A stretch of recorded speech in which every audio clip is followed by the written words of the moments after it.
નમસ્કાર વિદ્યાર્થી મિત્રો, ધોરણ 12 વિષય સમાજશાસ્ત્ર પાઠ 4 સ્ત્રી સશક્તિકરણ.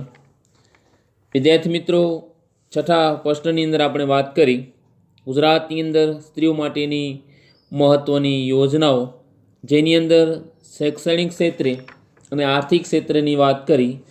એવી જ રીતે સાતમો પ્રશ્ન લઈને આવ્યો છું. ગુજરાતમાં સ્ત્રીઓ માટેની મહત્ત્વની યોજનાઓની અંદર આરોગ્ય ક્ષેત્રે, સામાજિક ક્ષેત્રે અને રમતગમત ક્ષેત્રે એ ગુજરાત સરકારની જે પણ સ્ત્રીઓ માટેની મહત્ત્વની યોજનાઓની અંદર આરોગ્ય ક્ષેત્રની વાત, સામાજિક ક્ષેત્રે અને રમતગમત ક્ષેત્રની આપણે વાત કરીશું. સૌપ્રથમ આપણે વાત કરીશું આરોગ્ય ક્ષેત્રે. કોઈ પણ રાષ્ટ્ર કે રાજ્ય ગુણવત્તાયુક્ત વસ્તી ઉપર ભાર મૂકવામાં આવે છે. કોઈ પણ દેશ કે રાજ્યની વાત કરીએ તો એ દેશ કે રાજ્યની અંદર જે વસ્તી જે છે એ વસ્તી કેટલા પ્રમાણમાં પ્રમાણ જે છે એના ઉપર ખાસ ભાર મૂકવામાં આવે છે. જન્મ અને મૃત્યુદરની સમપ્રમાણતા, આરોગ્ય, પોષણક્ષમ આહાર, જાતિગત સમપ્રમાણતા, આ વગેરે બાબતો ધ્યાનમાં રાખીને યોજનાઓ ઘડવામાં આવે છે. આપણે કહીએ કે વસ્તીની ગુણવત્તા જે છે એ વસ્તીની ગુણવત્તા ઉપર ખાસ એ રાજ્ય અને દેશ એ વસ્તી ગુણવત્તા ઉપર ખાસ ભાર મૂકવામાં આવે છે. એ ઉપરાંત જન્મદર અને મૃત્યુદરની સરખાપણું, સમપ્રમાણતા, આરોગ્યની વાત, જે પણ વસ્તી જે છે એ કેવું આરોગ્ય છે, કેટલા પ્રમાણમાં એને સારું એવું પોષણાત્મક ખોરાક એમને મળે છે, અને જાતિગત સ્ત્રી પુરુષનું જે સમપ્રમાણતા જે છે એ કેટલા પ્રમાણની અંદર જાતિગત પ્રમાણ જે છે, આ દરેક બાબતોને ધ્યાનમાં રાખીને એ રાજ્ય, એ દેશની અંદર એ યોજનાઓ ઘડવામાં આવે છે. ગુજરાત આરોગ્ય સુખાકારી માટે, ગુજરાત રાજ્યની આપણે વાત કરી, એ આરોગ્યની સુખાકારી માટે અનેક યોજનાઓ ઘડવામાં આવી. જેની અંદર ચિરંજીવ યોજના, જે પણ બાળકોના સારા પ્રમાણની અંદર સારી રીતે ઉછેર થઈ શકે, ચિરંજીવી યોજના, મમતા, માતા માટેની પણ જે પણ સારી રીતે એમનું આરોગ્ય જળવાય તો એ માટેની, બેટી વધાવો યોજના કે જે પણ કુટુંબના ઘરે બેટીના જન્મને પ્રોત્સાહન આપવામાં આવે, બેટી બચાવો, શિક્ષણ આપો, એવી બેટી વધાવો યોજનાનું પણ એ ગુજરાત આરોગ્ય સુખાકારીની યોજનાઓની અંદર એ અપનાવવામાં આવે છે. કસ્તુરબા પોષણ સહાય યોજના, જે પૂરતા પ્રમાણમાં એ જે પણ સ્ત્રીઓ, એ છોકરીઓને સારી રીતે એ પોષણ ખોરાક મળી રહે તો ખોરાકની સહાય કરવામાં આવે છે. તો એમના નામથી કસ્તુરબા પોષણ સહાય યોજના, યોજનાનું નામ છે કસ્તુરબા પોષણ સહાય યોજના, કે જેની અંદર સારા પ્રમાણની અંદર એમને પ્રોટીનયુક્ત સારી રીતે પોષણક્ષમ આહાર, જે ખોરાક જે છે એમને મળી રહે. જનની સુરક્ષા યોજના, જે માતાની સુરક્ષા રહે, માતાની દેખભાળ રહી શકે, તો એવી યોજનાઓ જે છે આરોગ્યની સુખાકારી માટે, કે જનની સુરક્ષા યોજના. દીકરી યોજના, કે સારી રીતે દીકરીના જન્મને પ્રોત્સાહન આપવામાં આવે, દીકરીના જન્મને મહત્ત્વ આપવામાં આવે, ગર્ભ પરીક્ષણ ન કરવામાં આવે. તો એવા જે પણ યોજનાઓ જે છે કે જેથી બેટી વધાવો યોજના છે, દીકરી યોજના જે છે, દીકરીના જન્મને પ્રોત્સાહન આપવામાં આવે. આ ઉપરાંત આશા વર્કર માટેની પ્રોત્સાહન યોજના, જે પણ આંગણવાડીઓની અંદર જે પણ આશા વર્કરો હોય તો એમને પણ ખાસ એવી સવલતો આપવામાં આવે, એમના માટેની પણ યોજનાઓ કે સારી રીતે કાર્ય કરી શકે. તો આશા વર્કર પ્રોત્સાહન યોજના. નર્સિંગ શાળામાં અભ્યાસ કરતી વિદ્યાર્થીનીઓને સ્ટાઇપેન્ડ, જે પણ નર્સના અભ્યાસ કરતી હોય, નર્સના કાર્યની અંદર આગળ વધવા માંગતી હોય તો એ નર્સિંગ શાળાની અંદર પણ જે છોકરીઓ, જે વિદ્યાર્થીનીઓ જે છે તો એમને પણ એ સરકાર તરફથી મહિને જે પણ સ્ટાઇપેન્ડ એટલે કે એ અમુક રૂપિયા જેને આપવામાં આવે છે એ વિદ્યાર્થીઓને, કે ખાસ એ નર્સિંગ શાળાની અંદર પણ એ અભ્યાસ કરી શકે.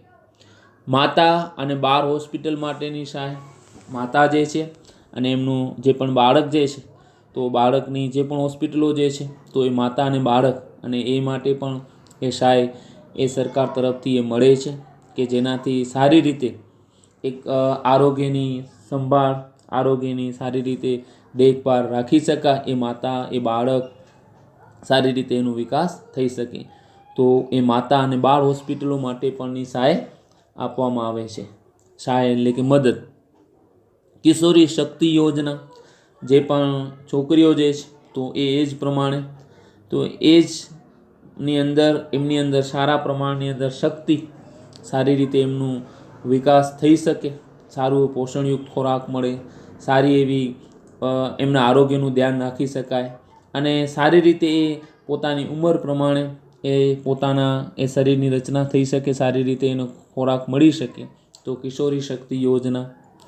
રાજીવ ગાંધી બાલિકા સમૃદ્ધિ યોજના, સબલા જેને કે બાલિકા સમૃદ્ધિ યોજના, કે જે પણ છોકરીઓ જે છે તો એમનો વિકાસ થાય, આગળ વધે. અને રાજીવ ગાંધી નામ જે છે કે રાજીવ ગાંધી બાલિકા સમૃદ્ધિ યોજના, આ યોજનાનું નામ. તો રાજીવ ગાંધી બાલિકા સમૃદ્ધિ યોજના. ઇન્દિરા ગાંધી માતૃત્વ સહયોગ યોજના, જે માતૃત્વને સારી રીતે સહાય મળી શકે, સારી રીતે હેલ્પ થઈ શકે. તો એ ઇન્દિરા ગાંધી માતૃત્વ સહયોગ યોજના દ્વારા પણ એ આરોગ્ય ક્ષેત્રે એ સારી રીતે દેખભાળ રાખી શકાય છે. આ વગેરે યોજનાઓ જે છે એ વગેરે યોજનાઓ દ્વારા જે પણ સ્ત્રીઓના આરોગ્યના સુધારવા માટેના પ્રયત્નો થઈ રહ્યા છે. વિદ્યાર્થી મિત્રો, આ વાત થઈ આરોગ્ય ક્ષેત્રે.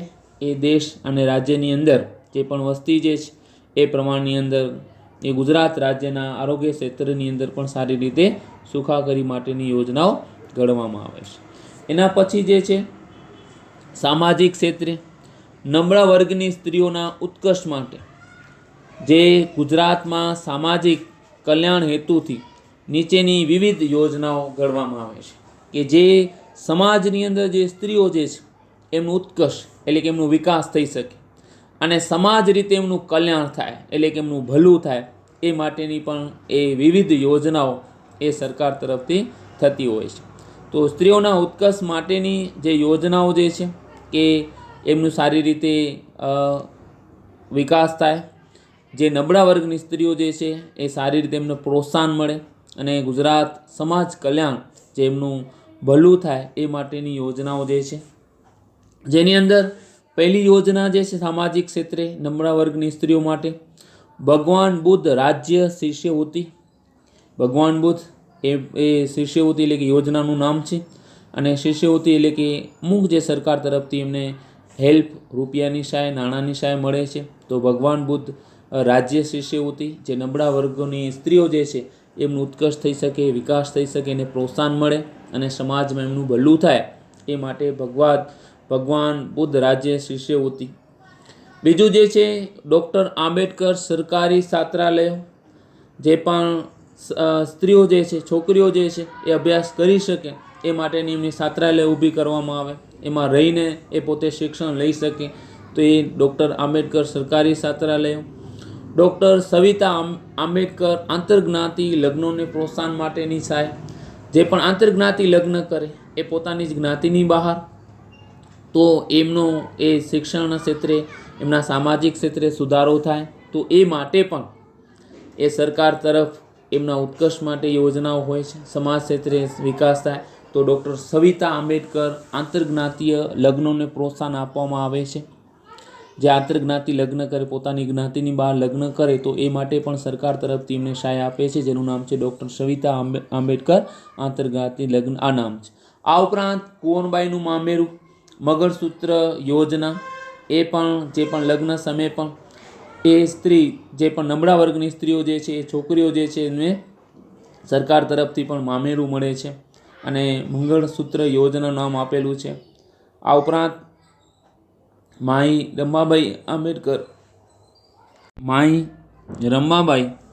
આંબેડકર 7 ફેરા સમૂહ લગ્ન યોજના, સરકાર તરફથી જે પણ સમૂહ લગ્ન યોજના જે છે, જેનું નામ પણ એ માઈ રમાબાઈ આંબેડકર 7 ફેરા સમૂહ લગ્ન યોજનાની અંદર પણ એ ખાસ સરકાર તરફથી સહાય આપવામાં આવે છે કે સાથે લગ્ન કરવામાં આવે, સમૂહમાં લગ્ન કરવામાં આવે તો એ યોજનાઓ દ્વારા પણ એ સારી રીતે નબળા વર્ગની સ્ત્રીઓને, કુટુંબોને સહાય આપવામાં આવે છે.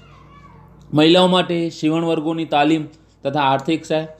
ઘણી બધી મહિલાઓ સીવણ દ્વારા પોતે આર્થિક ક્ષેત્રે આગળ આવી શકે, ઘરની અંદર પણ એ પોતે આર્થિક રીતે મદદ કરી શકે, તો સીવણ વર્ગની તાલીમ આપવામાં આવે અને એ તરફથી બેંકો તરફથી પણ એમને એ મશીન માટેની પણ લોન આપવામાં આવે અને સારી રીતે એ પગાર સારી રીતે એમને લાભ મળી શકે, આર્થિક સહાય પણ મળી શકે.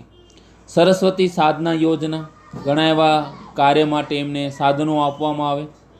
વિકલાંગ વિધવા મકાન સહાય યોજના, વિકલાંગ છે, વિધવા છે તો એ સરકાર તરફથી પણ એમને મકાનની માટે સહાય આપવામાં આવે છે, એવી યોજનાઓ પણ છે.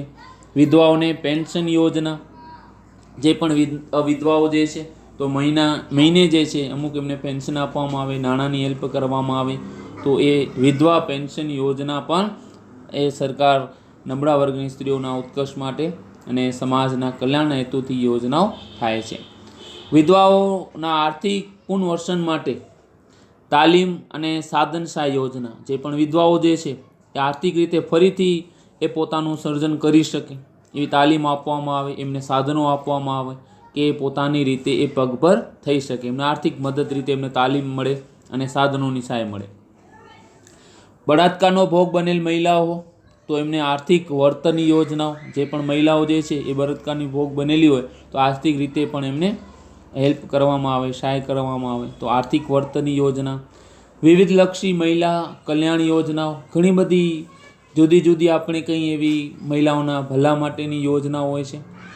અભિયમ 181 મહિલા હેલ્પલાઇન યોજના, જેનું એ પ્રમાણે કે હેલ્પલાઇન યોજનાથી નામ છે અભિયમ 181, કે જે મહિલાઓને પણ સારી રીતે હેલ્પ થઈ શકે તો એ માટેની યોજનાઓ. સરકારી મહિલા આશ્રમ ગૃહોની સુધારણા, જે પણ સરકારી મહિલાઓ જે છે તો એને રહેવા માટે આશ્રમ ગૃહ એમની પણ સુધારણા થાય, એનામાં સહાય મળે.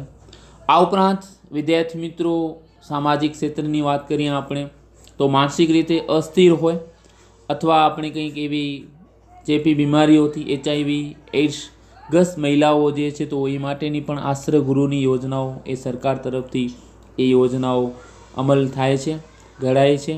તો માનસિક રીતે અસ્થિર હોય તો એ માટેની પણ આશ્રમ ગૃહો ત્યાં મૂકવામાં આવે છે. આ એડ્સના HIVની જે પણ મહિલાઓ હોય, HIV AIDS થયું હોય તો એને પણ આશ્રમ ગૃહની અંદર એ રહેવાની એ ખાસ એમની યોજના હોય છે. આ ઉપરાંત મુખ્યમંત્રી મહિલા પાણી સમિતિ પ્રોત્સાહન યોજના, કે જે પણ પાણી સમિતિની પણ સારા પ્રમાણની અંદર એમને સહાય મળી શકે. સુરક્ષા સેતુ યોજના, એમનું રક્ષણ થઈ શકે. સમરક્ષ મહિલા ગ્રામ પંચાયતી સહાય યોજના, મિત્રો ગામે કક્ષાએ જે પણ ગ્રામ પંચાયતની અંદર ચૂંટણીઓ થતી હોય અને મહિલાઓ દ્વારા જ એ બિનહરીફ એમનું જે સ્થાન આપવામાં આવે પંચાયતની અંદર, તો એમને પણ સરકાર તરફથી એ સહાય આપવામાં આવે છે, જેનાથી એ પોતે ગ્રામ પંચાયતનો વિકાસ કરી શકે છે, કે બીજી હરીફની સામે એ સમરક્ષ થાય, કે પોતે પોતાના રીતે એ બહુમતીથી પોતાનું સ્થાન પ્રાપ્ત કરે અને એ કોઈપણ જાતની ચૂંટણી ન યોજાય, સમરસ થઈ જાય, તો એ સમરક્ષ મહિલા ગ્રામ પંચાયત સહાય યોજના પણ એમને ખાસ લાભ આપવામાં આવે છે. તો આ યોજનાઓ દ્વારા સમાજથી વંચિત કે નબળા વર્ગની સ્ત્રીઓને સહાય કરી અને એમનું સશક્તિકરણ કરવામાં આવે છે, કે જેનાથી એમનું સામાજિક કલ્યાણ થાય અને સમાજની અંદર ઉત્કર્ષ આગળ વધે એવા પ્રયત્નો થાય છે. એના પછી જે છે રમતગમત ક્ષેત્રે સ્ત્રીઓ શારીરિક માનસિક વિકાસ, સ્ત્રીઓ ખેલાડીઓને પ્રોત્સાહન આપવા માટે ગુજરાત અનેક યોજનાઓ ઘડવામાં આવે છે, કે જે શારીરિક રીતે સ્ત્રીઓ સશક્ત થાય, માનસિક રીતે એમનું મનનું વિકાસ થાય, એવી સ્ત્રી ખેલાડીઓને પ્રોત્સાહન આપવામાં આવે આગળ વધારવા માટે, કે માનસિક રીતે આગળ વધે, શારીરિક રીતે એમનો વિકાસ થાય, તો એવી સ્ત્રી ખેલાડીઓને પ્રોત્સાહન આપવામાં આવે છે. ગુજરાતની અંદર પણ આવી યોજનાઓ ઘડવામાં આવે છે, કે જે મહિલા આત્મરક્ષણ માટેની યોજના પડકાર, કે એમને ફક્ત એ પડકાર ચેલેન્જ હોય એમના સામે, કે પોતાનું પણ આત્મરક્ષણ કરી શકે એ માટેની યોજના. મહિલા ખેલાડીઓની શિષ્યવૃત્તિ, જે રમતગમત ક્ષેત્રે એ મહિલાઓ આગળ વધે તો એમને પણ સરકાર તરફથી શિષ્યવૃત્તિ આપવામાં આવે છે. અનુસૂચિત જાતિની મહિલા ખેલાડીઓને પુરસ્કાર યોજના, જે પણ અનુસૂચિત જાતિ જે છે, દલિતો જે છે, વંચિત જૂથ જે છે, તો એવી મહિલાઓ એ રમતગમત ક્ષેત્રે આગળ આવતી હોય તો એ મહિલાઓને પણ ખેલાડી પુરસ્કાર યોજનાઓ પણ આપવામાં આવે છે. આ યોજનાનો હેતુ એ કે સ્ત્રી ખેલાડીઓને પ્રોત્સાહન મળે અને એમનું શારીરિક માનસિક વિકાસ થઈ શકે અને સમાજની અંદર એ આગળ આવી શકે. આ બધી પ્રોત્સાહક યોજનાઓ દ્વારા સર્વ સુરક્ષાના હેતુથી સ્ત્રીઓની જે રમતગમતનો ક્ષેત્રે એ ભાગીદારી વધારવામાં છે કે રમતગમત ક્ષેત્રે પણ એ ભાગીદારી લઈ શકે, એ ભાગીદાર થાય અને પોતાનું સુરક્ષા થઈ શકે, પોતે સુરક્ષિત થઈ પોતાનું રક્ષણ થઈ શકે, એ આ યોજનાનું મુખ્ય ઉદ્દેશ કરવામાં આવે છે. તો સરકારની આવી જે પ્રોત્સાહક યોજનાઓ અને કાર્યક્રમો દ્વારા સરકારના આવા જે પણ પ્રોત્સાહન આપતી યોજનાઓ છે અને આ કાર્યક્રમો જે છે જેનાથી આપણે કહી શકીએ સ્ત્રી સશક્તિકરણ કરવામાં આવે છે, જેની અંદર સરકારી ઉપરાંત બિનસરકારી તેમ સ્વાયત્ત સંસ્થાઓ પોતાની મહત્ત્વની ભૂમિકા ભજવી શકે છે. સારી રીતે જે પણ સરકાર જે છે ઉપરાંત બિનસરકારી જે સંસ્થાઓ જે છે, જે એ સંસ્થાઓ દ્વારા પણ અને સ્વાયત્ત સંસ્થાઓ જે ગામ્ય કક્ષાએ જે ઘણી બધી સંસ્થાઓ હોય છે તો એ આવા યોજનાઓ થકી એ સ્ત્રીઓનું સશક્તિકરણ થઈ શકે, એ સ્ત્રીઓનો વિકાસ થાય એવું મહત્ત્વની ભૂમિકા ભજવી શકે છે. અસ્તુ.